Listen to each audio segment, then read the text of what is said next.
సికింద్రాబాద్లోని ముత్యాలం తల్లి ఆలయంలో విగ్రహ ధ్వంసం ఘటనను ఖండిస్తూ విశ్వ హిందూ పరిషత్ బజరంగ్ దళ ఆధ్వర్యంలో నిరసన చేపట్టారు. పట్టణంలోని బైక్ ర్యాలీ నిర్వహించిన అనంతరం కలెక్టరేట్ ఎదుట ఆందోళన చేశారు. కాషాయ జెండాలను చేతపట్టుకుని పెద్ద ఎత్తున నినాదాలు చేశారు. విగ్రహ ధ్వంసం చేసిన నిందితుడిని కఠినంగా శిక్షించాలని డిమాండ్ చేస్తూ నిరసన నినాదాలతో హోరెత్తిచ్చారు. అనంతరం కలెక్టర్ను కలిసి వినతిపత్రం ఇచ్చారు.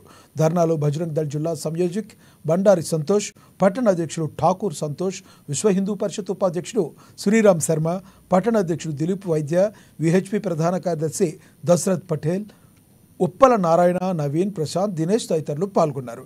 ఈ సందర్భంగా పలువురు నేతలు మాట్లాడుతూ ముత్యాలమ్మ ఆలయంలో విగ్రహ ధ్వంసం చేసిన వ్యక్తిని కఠినంగా శిక్షించాలన్నారు.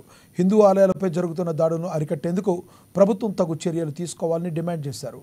లేని పక్షంలో రాష్ట్ర వ్యాప్తంగా పెద్ద ఎత్తున ధర్నా కార్యక్రమాలు చేపడతామని హెచ్చరించారు.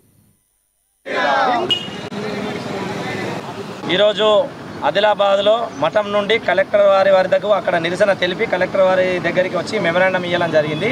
దాని ముఖ్య ఉద్దేశం ఏంటంటే ఏదైతే సికింద్రాబాద్ అమ్మవారి టెంపుల్ మీద అక్కడ ఒక అనామకుడు ఒక వ్యక్తి అసలు వాని తిట్టనీకి మాటలు కూడా సరిపోవు అలాంటి వ్యక్తి ఈరోజు అమ్మవారి విగ్రహం పైన అంత పెద్ద దాడి చేసినప్పుడు మా హిందువుల యొక్క ప్రతి ఒక్క హిందూ మనోభావాలు దెబ్బతినడం జరిగింది.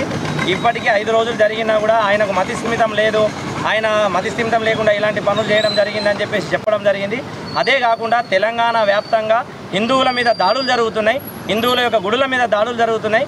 ఈ దాడులకు ప్రతిఘటిస్తూ బజరంగ్ దళ ఆధ్వర్యంలో విశ్వ హిందూ పరిషత్ ఆధ్వర్యంలో ప్రతి చోట ప్రతి రాష్ట్రంలో ఎక్కడెక్కడ దేశం లెవెల్లో రాష్ట్రం లెవెల్లో హిందువులు ఎక్కడెక్కడనైతే అణచివేయబడుతున్నారో హిందూ దేవాలయం మీద ఎక్కడెక్కడనైతే దాడులు జరుగుతున్నాయో అక్కడ ప్రతి ప్లేస్లో కలెక్టర్ గారికి వినతి పత్రం